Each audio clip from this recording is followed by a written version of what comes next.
Aku dipaksa menikahi seorang pengemis oleh ibuku. Seminggu setelah pernikahan, aku syok saat mengetahui kebenarannya. Namaku Alia. Aku wanita berusia 27 tahun, lajang, mandiri, dan kalau boleh sedikit sombong, cukup cantik. Hidupku selama ini berjalan sesuai rencana. Setelah lulus kuliah dengan predikat cum laude, aku langsung bekerja di perusahaan pemasaran ternama di kotaku. Karierku gemilang, dan aku menikmati kebebasan sebagai wanita lajang tanpa beban apapun. Namun, semuanya berubah dalam sekejap ketika ibuku mengajukan ide gila yang hampir membuatku putus asa. Aku sudah memutuskan. Kamu harus menikah minggu depan, kata ibuku santai saat kami duduk di meja makan. Suaranya begitu datar, seolah membicarakan cuaca atau resep masakan baru. Aku nyaris tersedak teh manis yang kuminum. Menikah minggu depan? Bu, ibu bercanda, kan? Tanyaku, masih berusaha mencerna ucapannya. Namun, ibu hanya menggeleng pelan, wajahnya tetap tenang seperti biasa. Tidak ada candaan soal pernikahan. Alia, kamu sudah cukup umur, dan aku tidak ingin melihatmu terlambat menemukan pendamping hidup. Aku menghela napas, berusaha tetap tenang. Terlambat? Bu, usiaku bahkan belum 30. Lagi pula, aku tidak punya pacar sekarang. Ibu bersandar di kursinya, menatapku dengan ekspresi serius. Itulah sebabnya aku sudah menemukan calon suamimu. Dia pria baik-baik. Kalian akan cocok. Aku tertawa getir. Bu, aku bahkan belum pernah bertemu dengannya. Bagaimana ibu bisa yakin kami cocok? Ibu menghela napas panjang, seolah menahan kesabarannya. Kamu tidak perlu khawatir. Aku sudah mengenalnya cukup lama. Dia orang baik, meskipun keadaannya sederhana, kata ibu. Sederhana? Ulangku penasaran. Ibu ragu sejenak sebelum akhirnya menjawab, dia seorang pengemis. Aku terdiam, mencoba memastikan bahwa aku tidak salah dengar. Pengemis? Bu, apa ibu serius? Ibu benar-benar berharap aku menikahi seorang pengemis. Ibu mengangguk mantap. Ya, Alia. Dia memang tidak punya banyak harta, tapi dia memiliki hati yang tulus. Dan itu yang paling penting. Jika kamu bersedia menerimanya, kamu akan menemukan kebahagiaan sejati. Aku mencoba berdebat, tapi ibu tetap kukuh pada pendiriannya. Hari-hari berikutnya dipenuhi dengan percakapan panjang dan melelahkan antara aku dan ibu. Aku merasa frustrasi, marah, dan bingung. Kenapa ibu begitu keras kepala? Apa maksud semua ini? Akhirnya, setelah berhari-hari berdebat tanpa hasil, aku menyerah. Dengan hati berat, aku setuju menikah dengan pria yang bahkan belum pernah kulihat wajahnya. Bukan karena aku menerima keputusan ibu, tapi karena aku lelah melawan. Aku berpikir, mungkin ini satu-satunya cara untuk membuktikan bahwa pernikahan ini adalah kesalahan besar. Namun, di balik rasa pasrah itu, ada sebersit rasa penasaran. Siapa sebenarnya pria ini? Apakah dia benar-benar seorang pengemis seperti kata ibu? Atau ada sesuatu yang lebih besar di balik semua ini? Hari pernikahan tiba lebih cepat dari yang kubayangkan.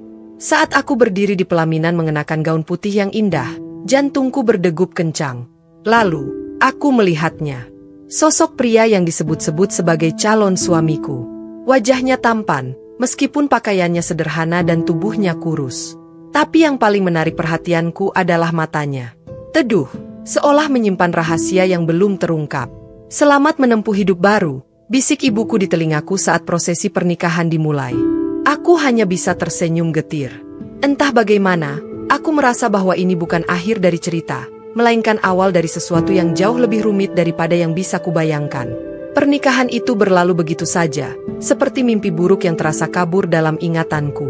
Setelah resepsi sederhana yang diselenggarakan ibu, tanpa banyak tamu karena keterbatasan waktu, aku dan Arka langsung pulang ke rumah baru kami. Ya, rumah baru. Aku bahkan tidak tahu sebelumnya bahwa Arka memiliki tempat tinggal. Kupikir kami akan tinggal di gubuk reot atau semacamnya, tetapi ternyata dia memiliki sebuah rumah kecil yang cukup bersih dan nyaman di pinggiran kota. Namun, meskipun rumahnya layak huni, aku tetap merasa canggung dan tidak nyaman. Bagaimana bisa aku, Alia, seorang wanita karir yang selalu menjaga penampilan dan harga diri, harus menikahi pria yang awalnya ku kenal sebagai pengemis? Ini semua terasa seperti lelucon yang sama sekali tidak lucu. Malam pertama setelah pernikahan adalah salah satu momen paling aneh dalam hidupku. Kami duduk di ruang tamu dalam diam. Arka tampak tenang, seolah tidak ada yang aneh dengan situasi ini. Ia duduk di sofa dengan postur santai, matanya menyapu ruangan dengan ekspresi damai. Sementara aku, duduk di kursi lain, memeluk lututku, mencoba mencerna kenyataan baru ini. "Kamu pasti bingung," katanya akhirnya. Suaranya lembut namun tegas. Aku mendongak, menatapnya dengan mata penuh rasa penasaran, dan sedikit rasa frustrasi. Tentu saja aku bingung. Bagaimana mungkin aku tidak bingung? Seminggu lalu, aku masih bebas, lajang, dan memiliki karir yang baik. Sekarang, aku menikah dengan seseorang yang kukenal sebagai pengemis. Arka tersenyum tipis, seolah sudah menduga reaksiku. "Aku tahu ini sulit untukmu, tapi aku ingin kamu tahu bahwa aku tidak akan menyulitkanmu. Aku hanya ingin kita bisa hidup bersama dengan damai." Aku mendengus, rasa frustrasi kembali muncul. "Damai? Apa kamu pikir aku bisa hidup damai dalam situasi seperti ini?" Nada suaraku meninggi. "Bagaimana mungkin aku bisa tenang kalau aku bahkan tidak tahu siapa kamu sebenarnya?" Arka menatapku dalam-dalam. Matanya penuh dengan ketulusan. "Alia, aku mengerti perasaanmu. Aku juga tidak memilih untuk berada di posisi ini. Tapi aku berjanji, aku akan berusaha menjadi suami yang baik untukmu." Aku menghela napas panjang, mencoba menenangkan diri. Mungkin dia benar. Mungkin aku terlalu keras padanya. Lagi pula, dia tidak melakukan kesalahan apapun. Dia hanyalah korban dari keputusan gila ibuku. Tapi tetap saja, rasanya sulit untuk menerima kenyataan ini. Hari-hari berikutnya tidak jauh berbeda. Arka selalu bersikap baik dan sopan padaku. Ia membantu membersihkan rumah, memasak, bahkan mencuci pakaian. Aku tidak pernah melihatnya bersikap malas atau kasar. Sebaliknya, ia selalu tersenyum dan berbicara dengan lembut. Namun, semakin lama aku mengamatinya, semakin aku merasa ada sesuatu yang aneh. Suatu pagi, saat aku duduk di meja makan sambil menikmati kopi, aku melihat Arka keluar rumah dengan langkah cepat. Ia mengenakan jaket tua yang sering dipakainya, tapi kali ini, ia membawa sebuah tas kecil. Tas itu tampak lebih modern daripada barang-barang lain yang biasa ia gunakan. Aku menyipitkan mata, rasa penasaran mulai mengusik pikiranku. Kemana dia pergi? Dan apa sebenarnya yang dia sembunyikan? Rasa penasaranku semakin besar, jadi aku mengintip dari balik jendela. Aku melihat Arka berjalan menuju halte bus yang tidak jauh dari rumah. Namun, alih-alih menunggu bus, ia justru masuk ke dalam sebuah mobil sedan hitam yang terparkir di sana. Aku nyaris tersedak kopiku. Mobil sedan? Sejak kapan seorang pengemis punya akses ke mobil? Pertanyaan demi pertanyaan mulai berputar di kepalaku. Siapa sebenarnya Arka? Kemana dia selalu pergi setiap pagi? Dan kenapa dia terlihat begitu tenang, padahal statusnya sebagai pengemis seharusnya membuatnya merasa rendah diri? Malam itu, aku memutuskan untuk bertanya langsung padanya. Saat Arka pulang, aku sudah menunggunya di ruang tamu dengan wajah serius. "Arka," panggilku pelan, namun nadaku terdengar tegas. Dia menoleh, tampak sedikit terkejut melihat ekspresiku. "Ada apa?" Aku mengatur napas, berusaha tetap tenang. "Kau pergi kemana pagi tadi? Dan kenapa kau naik mobil sedan hitam? Siapa sebenarnya dirimu?" Arka terdiam sejenak, matanya menatapku intens sebelum akhirnya menghela napas panjang. "Alia, aku tahu kamu pasti punya banyak pertanyaan. Tapi percayalah, semua ini akan terjawab nanti. Yang bisa kukatakan sekarang adalah, aku bukan orang yang kamu kira." Jawabannya justru membuatku semakin bingung. Apa maksudnya? Apakah dia benar-benar seorang pengemis? Ataukah ada rahasia besar yang selama ini disembunyikannya dariku? Malam itu, aku tidur dengan kepala penuh tanda tanya. Aku tidak bisa berhenti memikirkan Arka dan semua yang kulihat hari ini.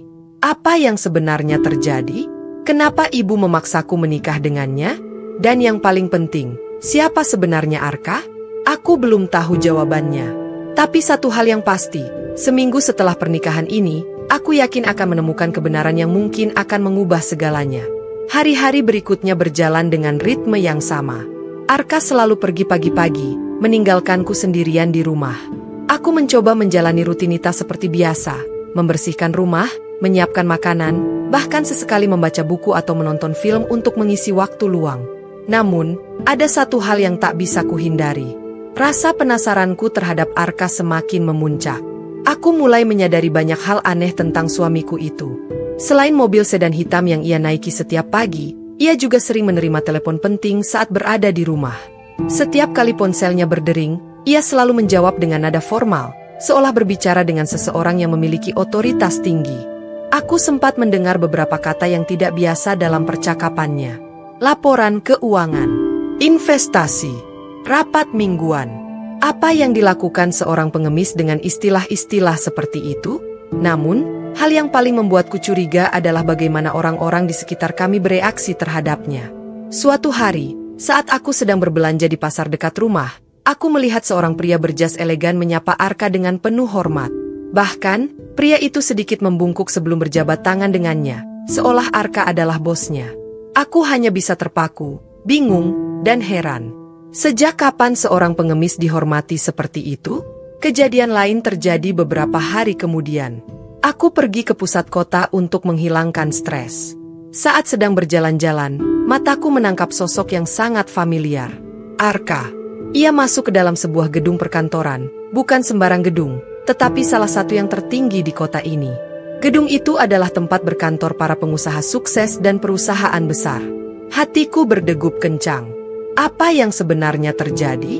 Tanpa berpikir panjang, aku memutuskan untuk mengikutinya. Aku mengikuti langkahnya dari kejauhan, hatiku berdebar-debar. Apa yang dia lakukan di sana? Arka melangkah melewati pintu utama dengan santai, seolah-olah tempat itu sudah sangat familiar baginya. Begitu ia masuk, beberapa orang langsung menyapanya dengan senyum ramah. Bahkan, seorang sekretaris cantik membungkuk hormat sebelum menyerahkan sebuah dokumen tebal kepadanya.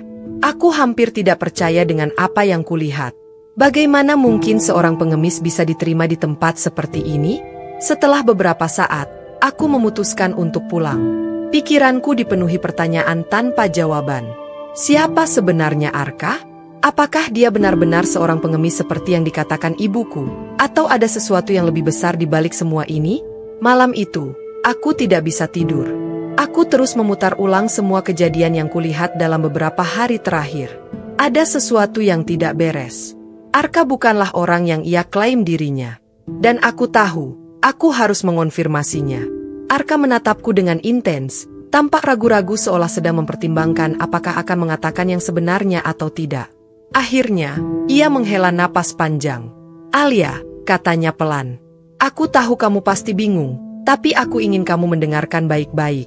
Aku bukan pengemis. Jantungku berdegup kencang. Apa? Bukan pengemis? Lalu siapa kamu? Tanyaku. Suaraku bergetar antara marah dan penasaran. Arka menatapku lekat-lekat sebelum akhirnya berkata dengan nada mantap. Aku adalah pemilik beberapa bisnis besar di kota ini. Aku terpaku. Apa yang baru saja dia katakan?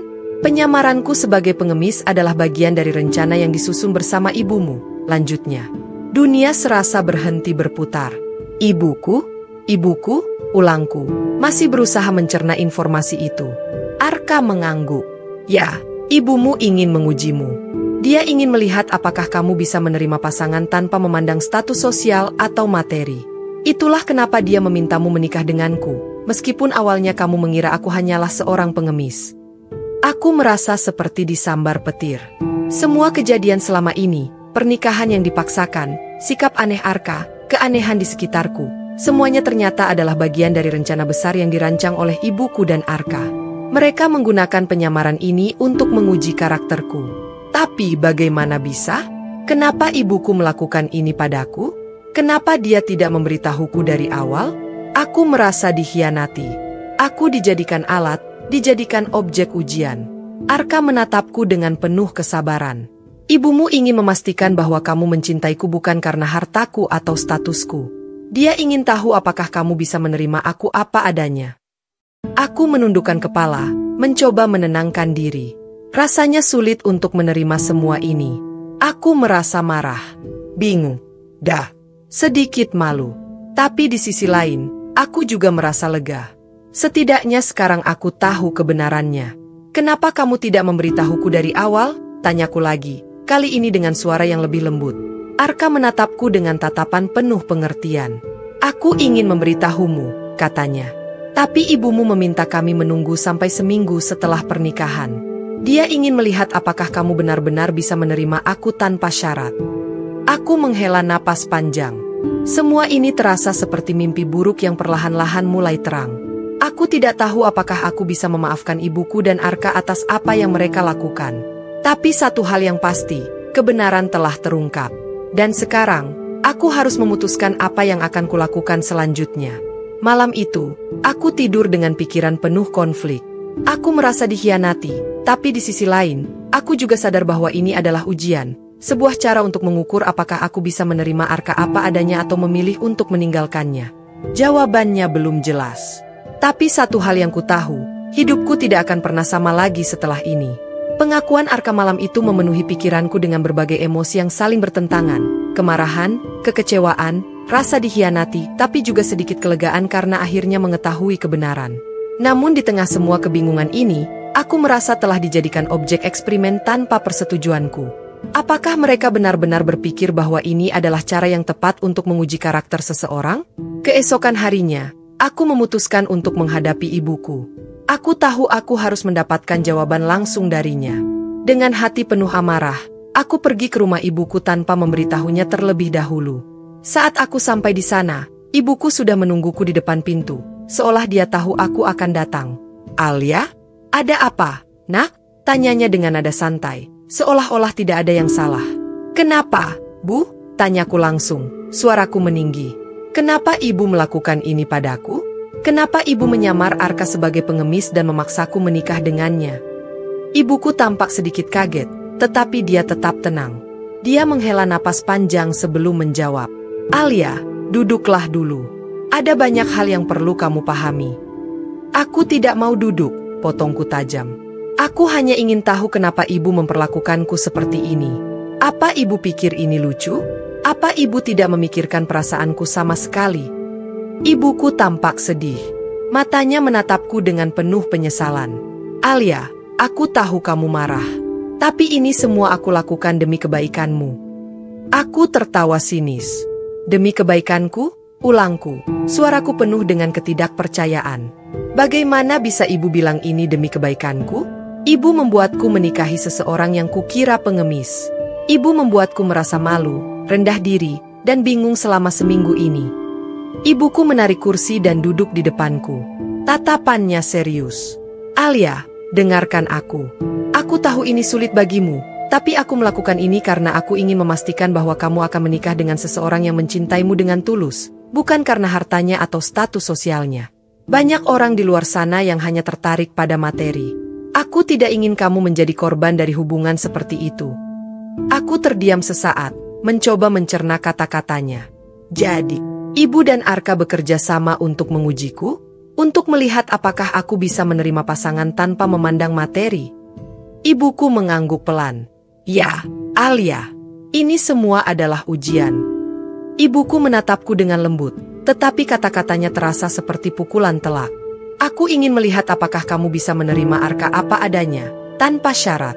Aku tahu kamu mungkin merasa dikhianati, tapi aku hanya ingin memastikan bahwa kamu akan bahagia di masa depan." Dadaku terasa sesak.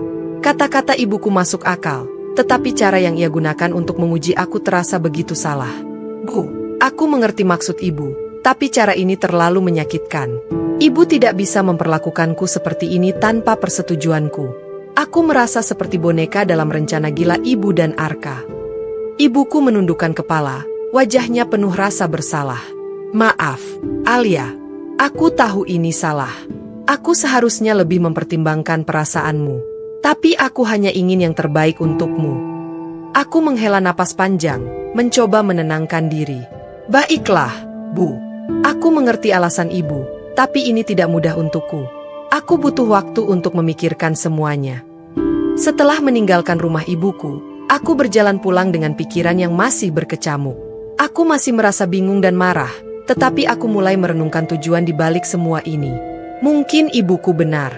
Mungkin dia hanya ingin memastikan bahwa aku menikah dengan seseorang yang benar-benar mencintaiku, bukan karena harta atau status. Tapi tetap saja, cara yang digunakan terasa tidak adil. Saat aku sampai di rumah, Arka sudah menungguku di ruang tamu. Wajahnya tampak cemas, seolah-olah ia tahu bahwa aku baru saja menghadapi ibuku. "Alia," katanya pelan. "Apa kamu baik-baik saja?" Aku menatapnya dengan mata penuh emosi. Aku tidak tahu, Arka. Aku masih marah. Aku merasa dikhianati. Ibuku dan kamu, kalian berdua memanipulasi aku tanpa persetujuanku. Bagaimana bisa kalian berpikir bahwa ini cara yang tepat untuk menguji seseorang? Arka mendekat, tatapannya penuh dengan penyesalan. Alia, aku tahu ini salah.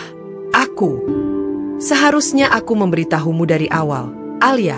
Tapi aku percaya pada ibumu. Dia hanya ingin memastikan bahwa kita bisa bersama tanpa memandang materi atau status. Aku menghela napas panjang. Aku tahu, tapi tetap saja, cara ini terasa tidak adil. Aku merasa seperti dijadikan objek eksperimen.